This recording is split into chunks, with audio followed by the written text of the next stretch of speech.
Hello friends, welcome back to my YouTube channel.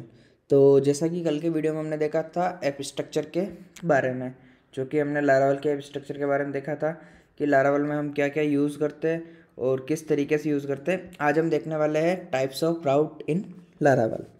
तो Laravel के कौन कौन से टाइप्स होते हैं और किस तरीके से हम इनको यूज़ करते हैं और क्यों यूज़ करते हैं। तो ये सारे जो क्वेश्चन हैं उसका मैं इसी वीडियो में आपको जवाब दूंगा प्रॉपर वे में। तो आपको समझ में आ जाएगा कि हम लारावल के राउट्स किस तरीके से यूज़ करते हैं। तो बेसिकली यहाँ पे हमको 7 तरीके के राउट दिए हुए हैं। तो शुरू करते हैं फर्स्ट राउट से, बेसिक राउट्स। इससे पहले मैं आपको ये समझा देता हूँ कि राउट्स क्या होता है। तो राउट्स ये होता है कि जब हम लारावल का कोड करते हैं तो हमको क्या करना होता है कि हमारे पेजेस के जो लिंक है वो देने होते हैं। जैसे कि मैं यहाँ पे मैंने लॉन्च आइडिया ब्लॉग ओपन किया, तो यहाँ पे मैं जैसे ही लॉन्च आइडिया ब्लॉग करता हूँ तो यहाँ पे आप देख सकते हैं जैसे ही मैंने लॉन्च आइडिया ब्लॉग किया तो यहाँ पे मेरी वेबसाइट ओपन हो गई है। अब यहाँ पे क्या हुआ, हमारा एक ब्लॉग का पेज ओपन हो गया है। तो यहाँ पे यूआरएल क्या बना है, लॉन्च आइडिया स्लैश ब्लॉग। अब यहाँ पे मैं क्लिक करता हूँ किसी ब्लॉग के ऊपर, जैसे कि मैंने फर्स्ट लारावल प्रोजेक्ट के ऊपर क्लिक किया तो यहाँ पे क्या हमारा blog view 19 first Laravel blog, ये हमारा जो है वो यूआरएल बना।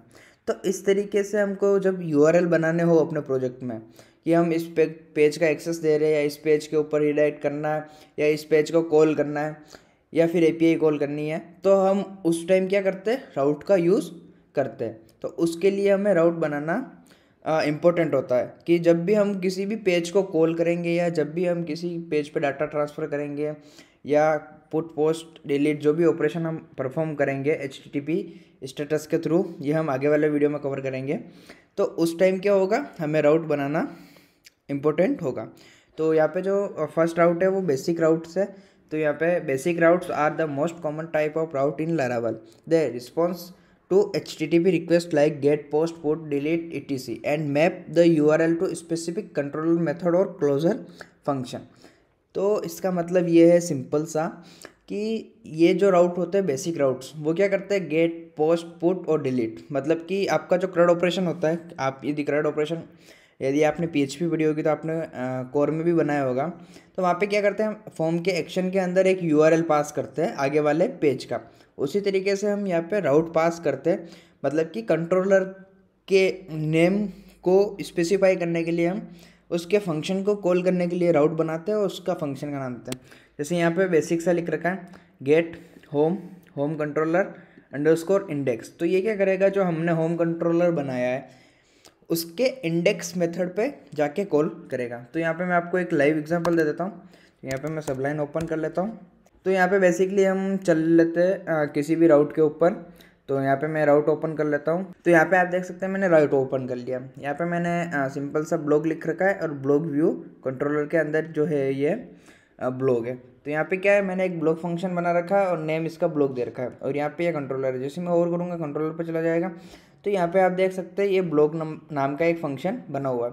तो ये क्या करेगा, मैं जब भी इस यूआरएल को कॉल करूँगा ये यूआरएल इस कंट्रोलर को कॉल करेगा और इस फंक्शन को यहाँ पे कॉल कर देगा। तो क्या होगा, हमारा ये वाला कोड रन हो जाएगा और ये हमें रिटर्न में व्यू दे देगा। व्यू मतलब कि पूरी पूरी फाइल दे देगा। तो व्यू के लिए भी हम आगे वाले वीडियो में पूरा कवर करेंगे। अभी हम देख रहे हैं सिर्फ कंट्रोलर राउट्स। तो बेसिक राउट आपका क्लियर हो गया। जब भी हमको गेट, पोस्ट, पुट या डिलीट लगाना हो तब हम इस तरीके से करते हैं, इसको हम कहते हैं बेसिक राउट। अब होते हैं राउट विथ पैरामीटर। अब क्या होता है, बेसिकली हम जब कुछ बहुत सारी चीज़ें एडिट करते हैं, जैसे कि हमको कोई चीज़ एडिट करनी है। तो जैसे कि यहाँ पे आप देख सकते हैं ये हमारा एडमिन पैनल है। अब यहाँ पे क्या हुआ, जैसे मैं यहाँ पे लॉगिन कर लेता हूँ। यहाँ पे मैंने लॉगिन किया तो यहाँ पे आप देखेंगे कि हमारा ब्लॉग का सेक्शन ओपन हो गया। अब मेरे को यहाँ पे इसको एडिट करना है। जैसे मैं एडिट पे क्लिक करूँगा तो यहाँ पे आप देखेंगे आईडी पास हुई है। अब यूआरएल सेम है बट हर बार आईडी जो है वो चेंज हो रही है। तो इसको कहते हैं हम पैरामीटर राउट्स।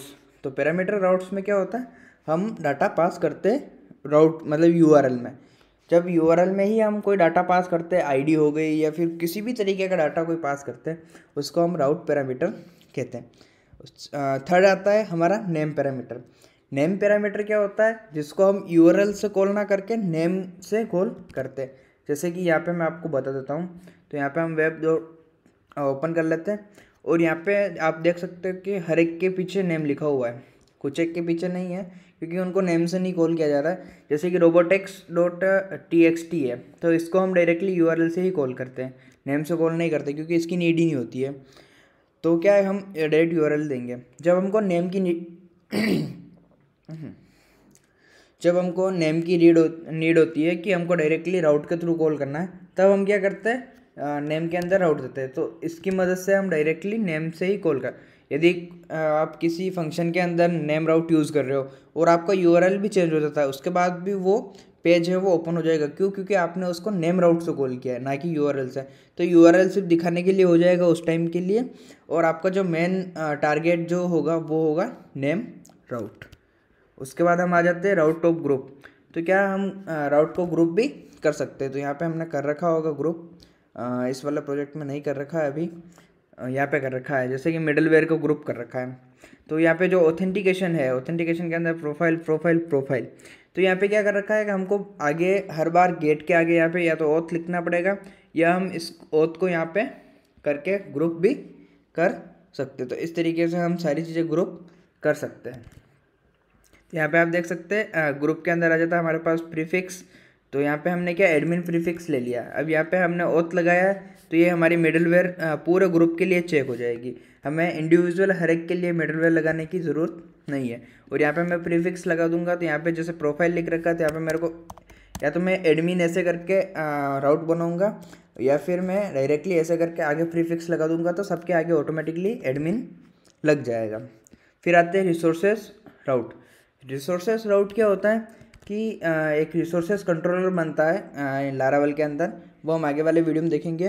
तो उसमें क्या होता है, get, post, put, delete, automatically चारों के चारों राउट आपके एक ही राउट के अंदर कॉल हो जाते हैं। जब आपने यदि रिसोर्सेस राउट बनाया, तो इसके ऊपर आप कोई सा भी फंक्शन करो, ये ऑटोमेटिकली उसको डिटेक्ट कर लेगा, और उसके अकॉर्डिंग आगे जो फंक्शन लिखे हुए हैं वो एक प्रीफिक्स फंक्शन होते हैं। जैसे कि एडिट का एडिट ही होगा, क्रिएट का क्रिएट होगा, अपडेट का अपडेट होगा, और डिलीट का डिलीट होगा।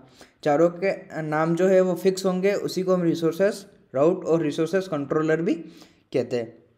तो उस केस में क्या होगा, ये ऑटोमेटिकली एक ही राउट से चारों राउट को क्लियर कर लेगा। फिर आते हैं एपीआई रिसोर्सेस राउट। तो बेसिकली एपीआई रिसोर्सेस राउट क्या होता है, API resources route are similar to resources route, but it typically used to building a API endpoint. They generate route for standard CRUD operation, but without need rendering view for example. तो basically इसका मतलब ये है कि इसके API के बारे में हम आगे वाले वीडियो में पूरा पढ़ेंगे। तो यहाँ पे आप देख सकते हैं API.php नाम से फाइल भी दी जाती है हमें राउट के अंदर, उसके अंदर सारी हम API के भी काम करते हैं। बट यहाँ पे जो API रिसोर्सेस हैं, ये क्या करता है कि हमको जेसन या फिर डायरेक्ट डाटा रिस्पॉन्स करता है, ना कि व्यू रिस्पॉन्स करता है। अब हर एक में अपन क्या करते हैं कि व्यू सेंड करते हैं। जैसे कि यहाँ पे आप देख सकते हैं व्यू सेंड कर रखा है, और यहाँ पे भी आप देख सकते हैं कि व्यू सेंड कर रखा है। बट यहाँ पे एक गेट फंक्शन है जिसके अंदर व्यू सेंड नहीं कर रखा है। तो यहाँ पे मैं आपको बता देता हूँ। तो यहाँ पे नहीं है, इसके अंदर हम देख लेते हैं।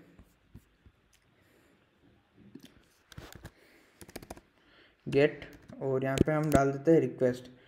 तो यहाँ पे जो ये गेट फंक्शन है हिस्ट्री गेट का, उसमें क्या हो रहा है, यहाँ पे आप देखेंगे कि यहाँ पे सिर्फ डाटा रिटर्न हो रहा है, ना कि व्यू रिटर्न हो रहा है। तो उस केस में हम एपीआई रिसोर्सेस राउट यूज़ कर सकते हैं। जो लास्ट है वो है फॉलबैक राउट्स। फॉलबैक राउट्स क्या होता है बेसिकली कि आपने यूआरएल पे कुछ डाल दिया, जैसे कि आपका यूआरएल है ब्लॉग लॉन्च आइडिया /blog, और आपने डाल दिया ब्लॉग टक टक टक, या फिर आप डाल दो ब्लॉग्स एनी। तो फिर क्या होगा कि उसको राउट मिलेगा नहीं, तो वो क्या करेगा, सर्वर की एरर देगा। उस एरर को सोल्व करने के लिए हम फॉलबैक फंक्शन का यूज़ करते हैं या फिर राउट का यूज़ करते हैं। तो उसमें क्या हम 404 405 जो भी एरर हमारी आती है उसके अकॉर्डिंग हम उसको उस पेज पे रिडायरेक्ट करवा सकते हैं। यदि आप कोई सा भी राउट डालते हो तो वो ऑटोमेटिकली उस पेज पे रिडायरेक्ट हो जाएगा। तो ये सारे थे हमारे राउट्स के टाइप लारावेल में। तो वीडियो कैसा लगा फ्रेंड्स, वीडियो अच्छा लगा तो वीडियो को लाइक कर देना, कमेंट कर देना, और चैनल को सब्सक्राइब कर देना। तो आगे वाले वीडियो में हम इसको सब कुछ प्रैक्टिकल करके देखेंगे, और HTTP रिक्वेस्ट के बारे में भी हम पढ़ेंगे कि ये क्या होता है, और एक छोटा सा CRUD भी बनाने की कोशिश करेंगे।